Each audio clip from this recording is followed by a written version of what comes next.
मंडळी, स्वातंत्र्यपूर्व काळात महात्मा गांधींनी स्वदेशी वस्तूंचा पुरस्कार केला आणि विदेशी वस्तूंचा निषेध केला. अगदी तसाच निषेध भारताला स्वातंत्र्य मिळाल्यानंतर सुद्धा एका व्यक्तीने केला होता. स्वातंत्र्यपूर्व काळात जसं गांधींच्या नेतृत्वात स्वदेशी आंदोलन झालं होतं, अगदी तसंच काहीसं आंदोलन भारत स्वतंत्र झाल्यावर सुद्धा या व्यक्तीकडून छेडण्यात आलं होतं. आणि याचं मुख्य कारण होतं जागतिकीकरणाच्या नावावर देशात चाललेली विदेशी वस्तूंची गुलामगिरी. मंडळी, ही अशी व्यक्ती होती जी यदाकदाचित जर आज जिवंत असती तर ती व्यक्ती आज स्वदेशी आणि आयुर्वेदाचा स्वतःच एक मोठा ब्रँड बनली असती. हो, बाबा रामदेव यांच्या पतंजलीपेक्षा मोठा ब्रँड. म्हणूनच की काय बाबा रामदेव या व्यक्तीला आपले प्रतिस्पर्धी मानत होते असं काही ठिकाणी दबक्या आवाजात बोललं जातं. मंडळी, ही अशी व्यक्ती होती जिची राष्ट्रवादाची कल्पना ही स्वदेशी आणि अखंड भारताभोवती विणलेली होती. या व्यक्तीनं भारताची संपूर्ण व्यवस्था बदलण्याचं ध्येय बाळगलं होतं. मंडळी, पंडित नेहरूंना देशाचा सर्वात मोठा शत्रू मानणाऱ्या व्यक्तीनं अमिताभ बच्चन, हेमा मालिनी, अटल बिहारी वाजपेयी आणि ममता बॅनर्जी यांच्याशी आपला नियमित कॉन्टॅक्ट असल्याचा दावा केला होता. मात्र या लोकांनी त्यांच्याशी बोलल्याचं कधीच मान्य केलं नव्हतं. बरं, या सगळ्यात आणखी एक विशेष गोष्ट सांगायची म्हणजे ही व्यक्ती तिच्या मृत्यूच्या अगोदर 20 वर्षात कधीच आजारी पडली नसल्याचा दावा करत होती. अंगठ्यावर मेथीचे दाणे बांधून हे व्यक्ती सर्दी बरे करायचे. पण या व्यक्तीचा मृत्यू मात्र अतिशय वादग्रस्त अशा पद्धतीने झाला असं म्हणतात. ते आपण पुढे बघूच, पण जास्त वेळ घालवत नाही. म्हणजे या व्यक्तीचं नाव होतं राजीव दीक्षित. कदाचित ही व्यक्ती तुम्हाला माहीतही असतील, पण तरीही रामदेव बाबांच्या आधीही स्वदेशीची संकल्पना रुजवणारे हे राजीव दीक्षित नेमके कोण होते? तब्बल 20 वर्ष आजारी न पडलेल्या या माणसाचा वयाच्या 43व्या वर्षी अतिशय संशयास्पदरित्या मृत्यू कसा काय होतो? मृत्यूनंतर या व्यक्तीचं पोस्टमॉर्टम का करू दिलं जात नाही? राजीव दीक्षित यांच्या मृत्यूमागचं रहस्य नेमकं काय? हेच आपण आजच्या व्हिडिओच्या माध्यमातून जाणून घेणार आहोत. नमस्कार, मी प्रथमेश आणि तुम्हाला तर माहिती आहे आपला विषयच भारी. ममता बॅनर्जी गोमांस खातात आणि गोमांस खाल्ल्यामुळं ममता यांनी अटल बिहारी वाजपेयींना धमकी दिली होती की देशभरात किंवा पश्चिम बंगालमध्ये तुम्ही गोमांसावर बंदी घातली तर ममता वाजपेयी यांचं भाजपचं केंद्रातलं सरकार पाडतील. एवढंच नाही तर अमिताभ बच्चन पेप्सीच्या जाहिराती करत नाहीत कारण पेप्सी प्यायल्यानं त्यांची आतडी खराब झाली होती. हेमा मालिनी या लक्स साबणानं नाही तर बेसनाच्या पिठात दूध घालून आंघोळ करतात आणि ही गोष्ट त्या कोणाला सांगतही नाहीत. त्याचं कारण म्हणजे इतर महिलांनी हे जर केलं तर देशातल्या सगळ्याच महिला या हेमा मालिनी यांच्यासारख्या सुंदर होतील म्हणून. मंडळी, हे आणि अशा प्रकारचे अनेक दावे करणाऱ्या व्यक्तीचं नाव आहे राजीव दीक्षित. सर्दीपासून अगदी कॅन्सरपर्यंतचे सगळे आजार आयुर्वेदाच्या मदतीनं बरे करण्याचं काम बाबा रामदेवांच्या अगोदर राजीव दीक्षित यांनी सुरू केलं होतं असं म्हणतात. मगाशी सांगितल्याप्रमाणे राजीव दीक्षित आज जर हयात असते तर त्यांचा कदाचित भारतातला स्वदेशी आणि आयुर्वेदाचा सर्वात मोठा ब्रँड बनला असता. पण त्यांचं वयाच्या अवघ्या 43व्या वर्षी हृदयविकाराच्या झटक्यानं मृत्यू झाला आणि सगळंच संपलं. मंडळी, तेव्हा त्यांचा हा नैसर्गिक मृत्यू नसून घातपात असल्याचा दावा त्यांच्या अनेक समर्थकांनी केला होता. म्हणजे राजीव दीक्षित यांचा मृत्यू हा नैसर्गिक होता की घातपात हे पाहण्या अगोदर आपल्याला त्यांचा संपूर्ण जीवन प्रवास जाणून घेणं महत्त्वाचं आहे. तर बघा, तारीख होती 30 नोव्हेंबर 1967. राधेश्याम दीक्षित आणि मिथिलेश कुमार या उत्तर प्रदेशातल्या अलीगड इथं राहणाऱ्या एका दाम्पत्याला मुलगा झाला, ज्याचं नाव त्यांनी राजीव असं ठेवलं. राजीवचं सुरुवातीचं शिक्षण ही यूपीच्या एखाद्या मध्यमवर्गीय कुटुंबातील मुलांप्रमाणेच झालं. पुढं राजीव आणि त्यांचे समर्थक असा दावा करतात की त्यांनी प्रथम अलाहाबाद इथून बीटेक आणि नंतर IIT कानपूरमधून एमटेक पूर्ण केलं. पण बरेच लोक त्यांचे दावे नाकारतात कारण 2015मध्ये एका RTIला उत्तर देताना IIT कानपूरनं असं सांगितलं होतं की राजीव दीक्षित नावाचा विद्यार्थी हा त्यांच्या संस्थेतून उत्तीर्ण झालेल्या विद्यार्थ्यांच्या यादीतच नाहीये. याशिवाय राजीव दीक्षित यांनी त्यांच्या अनेक व्हिडिओजमधून असा दावा केला होता की त्यांनी फ्रान्समधून PhD केली आहे म्हणून आणि CSIRमध्ये त्यांनी अँटी ग्रॅव्हिटीवरती संशोधन सुद्धा केलं आहे. या व्यतिरिक्त त्यांचं असंही म्हणणं होतं की जर्मनीची मॅक्स प्लँक इन्स्टिट्यूट त्यांच्या संशोधनासाठी अब्जावधी डॉलर्स द्यायलाही तयार होती. पण त्यांचे संशोधन इतर कोणत्याही देशाच्या हातात पडू नये अशी त्यांची इच्छा होती. म्हणूनच त्यांनी त्यांचं संशोधन विकायला नकार दिला होता. बरं, त्यांच्या या वक्तव्यावर त्यांनी कधीच कोणता पुरावा किंवा रिसर्च पेपर सादर केला नव्हता. म्हणजे राजीव दीक्षित यांच्या मते भारताची वैद्यकीय व्यवस्था आयुर्वेदावर आधारित असणं आवश्यक आहे. कारण ॲलोपॅथीमुळे शरीराला हानी होते आणि त्यातून येणारा पैसाही परदेशात जातो. त्यांच्या मते विदेशी कंपन्यांना भारतात व्यवसाय करण्याचा अधिकार नसावा, कारण यामुळे भारताची अर्थव्यवस्था कमकुवत होते, देशाचा पैसा देशाबाहेर जातोय, विदेशी कंपन्या या निकृष्ट वस्तू बनवून भारतीयांना विकतात, त्यामुळे भारताचं पाश्चिमात्यकरण होतंय. म्हणजे त्यांच्या बऱ्याच शिबिरांमध्ये त्यांनी भारतीय कंपन्यांच्या नावांसह पत्रकही वाटली होती, जेणेकरून लोकांना कळेल की कोणत्या भारतीय कंपन्या आहेत आणि कोणत्या नाहीत. एमटेक केल्यानंतर राजीव यांनी देशभर फिरून स्वदेशीचा प्रचार केला. स्वतःला गांधीवादी म्हणणाऱ्या राजीव दीक्षित यांनी देशभरात तब्बल 13,000हून अधिक व्याख्यानं दिली होती आणि त्यानंतर त्यांचे 6 लाखांहून अधिक समर्थक असल्याचाही दावा त्यांनी केला होता. आपल्या व्याख्यानांमध्ये ते भारताच्या इतिहासाचा उल्लेख करत आणि प्रत्येक गोष्टी स्वदेशी ठेवण्याचा आग्रह करत आपल्या मुद्द्यांच्या समर्थनार्थ अनेक विचित्र दावेही मांडायचे, पण त्यांचे बहुतांश दावे चुकीचेच ठरायचे. आता त्यापैकीच काही चित्रविचित्र अशा मोजक्या दाव्यांबद्दल बोलायचं झाल्यास, त्यांच्या मते पंडित जवाहरलाल नेहरू, मोहम्मद अली जिना आणि ब्रिटिश राणी एडविना यांनी एकाच महाविद्यालयात शिक्षण घेतलं होतं आणि त्या दोघांचंही एडविनाशी लग्न झालं होतं.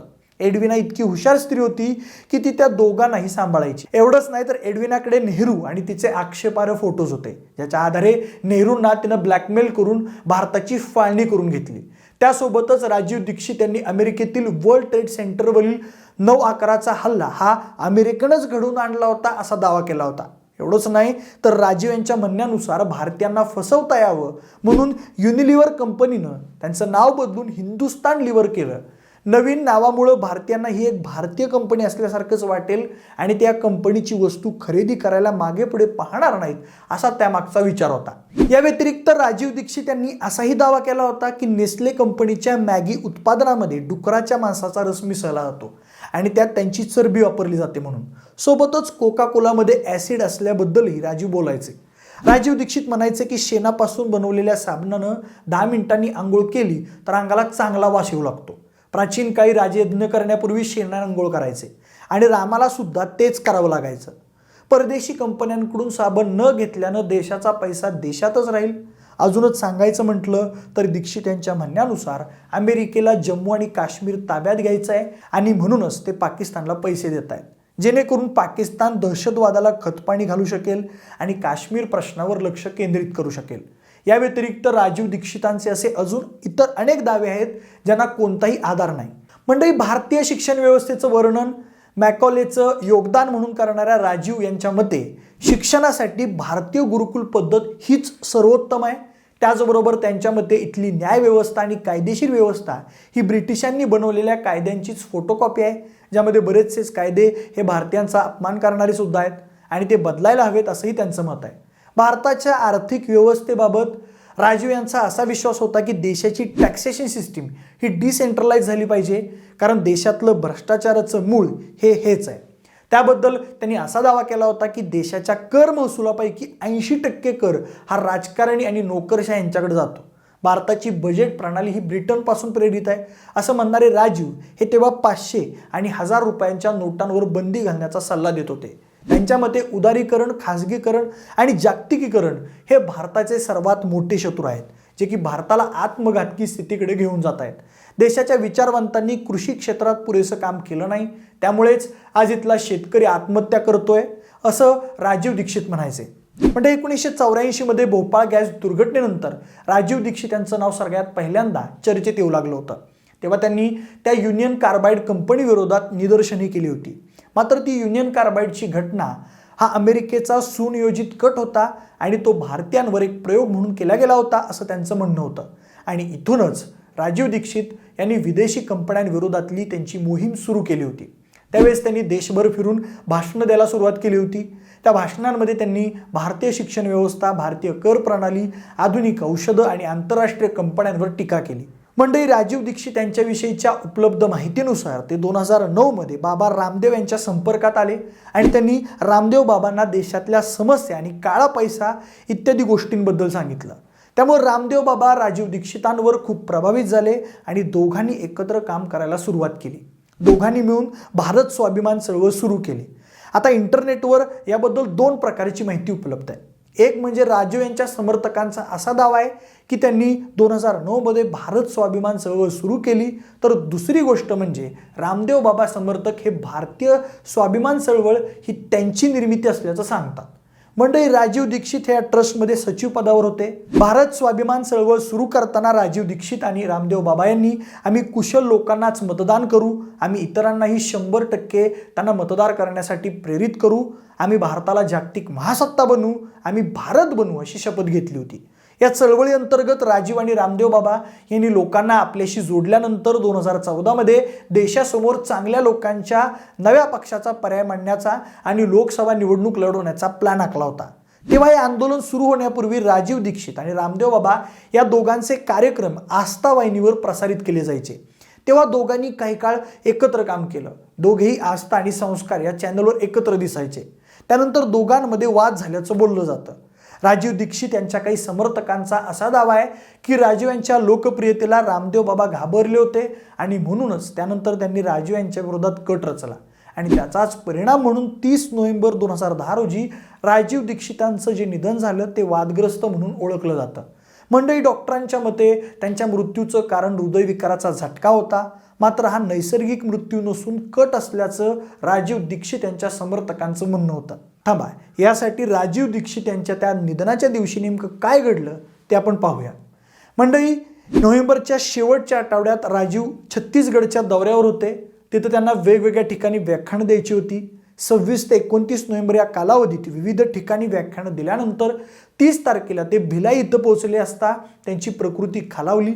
पण तिथून मग दुर्गला जात असताना कारमध्ये पुन्हा एकदा त्यांची प्रकृती बिघडल्यानं त्यांना अलीकडेच थांबवण्यात आलं. हृदयविकाराचा झटका आल्यानंतर त्यांना भिलाईच्या शासकीय रुग्णालयात दाखल करण्यात आलं. तिथून त्यांना अपोलो BSR रुग्णालयात हलवण्यात आलं. पण तिथं जाईस्तोवर त्यांचा मृत्यू झाला होता. डॉक्टरांनी त्यांना मृत घोषित केलं होतं. यावेळी राजीव यांच्यासोबत उपस्थित असलेले लोक आणि डॉक्टरांनी असा दावा केला होता की ते ॲलोपॅथी उपचार घेण्यास नकार देत होते. म्हणजे त्यावेळेस डॉक्टर दिलीप रत्नानी राजीव यांच्यावर उपचार करत होते. जेव्हा डॉक्टरांनी राजीव यांना मृत घोषित केलं तेव्हा ही घोषणा होताच बाबा रामदेव यांच्या आदेशानुसार राजीव दीक्षित यांचं पार्थिव हे चार्टर्ड विमानानं वर्ध्याला न नेता हरिद्वारला नेण्यात आलं. राजीव दीक्षित यांचे मोठे भाऊ प्रदीप दीक्षित त्यावेळी त्या विमानात हजर होते. राजीव दीक्षित यांचे निळं झालेलं शरीर, राजीव दीक्षित यांचा निळा पडलेला चेहरा, ओठ हे प्रदीप यांच्या सगळ्यात पहिल्यांदा लक्षात आलं होतं. तेव्हा राजीव यांच्या समर्थकांनी पोस्टमॉर्टम करून त्यांच्या मृत्यूचं नेमकं कारण कळावं अशी मागणी केली होती. पण रामदेव बाबा यांनी तेव्हा या गोष्टीला परवानगी दिली नाही. म्हणजे तेव्हा राजीव दीक्षित यांचे सगळ्यात जवळचे मित्र मदन दुबे हे बाबा रामदेव यांना या संदर्भात भेटले होते. पण त्यांना बाबा रामदेव यांची अंतिम संस्कार लवकर व्हावेत यासाठी कमालीची घाई झालेली दिसून आली. मदन दुबे यांच्या मते राजीव दीक्षित यांच्याबद्दल अंतर्गत लोकांची असलेली मतभिन्नता, जळफळाट हेच राजीव दीक्षित यांच्या मृत्यूचं खरं कारण होतं. मदन दुबे यांना असं वाटण्याचं अजून एक कारण होतं की ज्या हॉलमध्ये राजीव दीक्षित यांचं पार्थिव ठेवण्यात आलं होतं तिथं योग गुरु रामदेव बाबा आले आणि त्यांनी हे वाक्य वापरलं की पोस्टमॉर्टम हे हिंदू धर्माच्या विरुद्ध आहे, अंतिम संस्कार लगेच झाले पाहिजेत. योग गुरु बाबा रामदेव हे धर्माची कुबडी घेऊन फार क्वचित एखादं वाक्य वापरतात. ते भगव्या रंगात असतात पण त्यांचा प्रमुख भर हा योग शिकवण्याकडे असतो. पण त्यावेळी रामदेव बाबांनी अशी धार्मिक बाब सांगितली की जमलेल्या लोकांनी लगेच त्यांच्या म्हणण्याला दुजोरा दिला. पण अशावेळी प्रदीप दीक्षित, मदन दुबे यांची मागणी त्यामुळे पूर्णपणे दुर्लक्षित झाली. 2017 बाबा रामदेव यांच्या संबंधित एक पुस्तक प्रकाशित झालं होतं, गॉडमन टू टायकून. राजीव यांच्या हत्येशी संबंधित आणखी अनेक प्रश्न या पुस्तकात उपस्थित करण्यात आले होते. या पुस्तकाच्या विरोधात बाबा रामदेव न्यायालयात सुद्धा गेले होते आणि त्यांनी असा युक्तिवाद केला होता की पुस्तकात सांगितलेल्या गोष्टी त्यांच्या प्रतिमेला हानी पोचू शकतात. न्यायालयानं बाबा रामदेव यांचं म्हणणं मान्य करत या पुस्तकावर कायमची बंदी घातली. यानंतरही राजीव यांचे अनेक समर्थक वर्षानुवर्ष त्यांच्या मृत्यूमागं काहीतरी कट असल्याचा आरोप करत राहिले. मंडळी, तसं तर राजीव दीक्षित यांचा मृत्यू नैसर्गिक की घातपात हे कायमसाठी राहणारे गूढ आहे. पोस्टमॉर्टमला झालेला विरोध, घाईत केलेले अंत्यसंस्कार आणि ऐनवेळी प्रदीप दीक्षित यांनी बाळगलेलं मौन ही यामागची प्रमुख कारणं सांगितली जातात.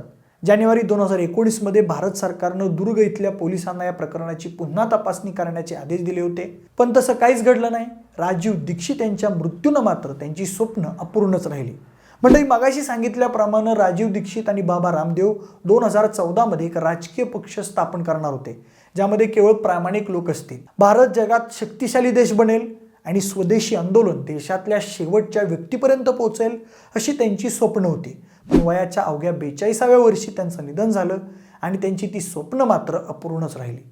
त्यांच्या मृत्यूनंतर भारत स्वाभिमानी ट्रस्टचे रूपांतर योग गुरु रामदेव बाबांनी पुढे जाऊन पतंजली असं केलं.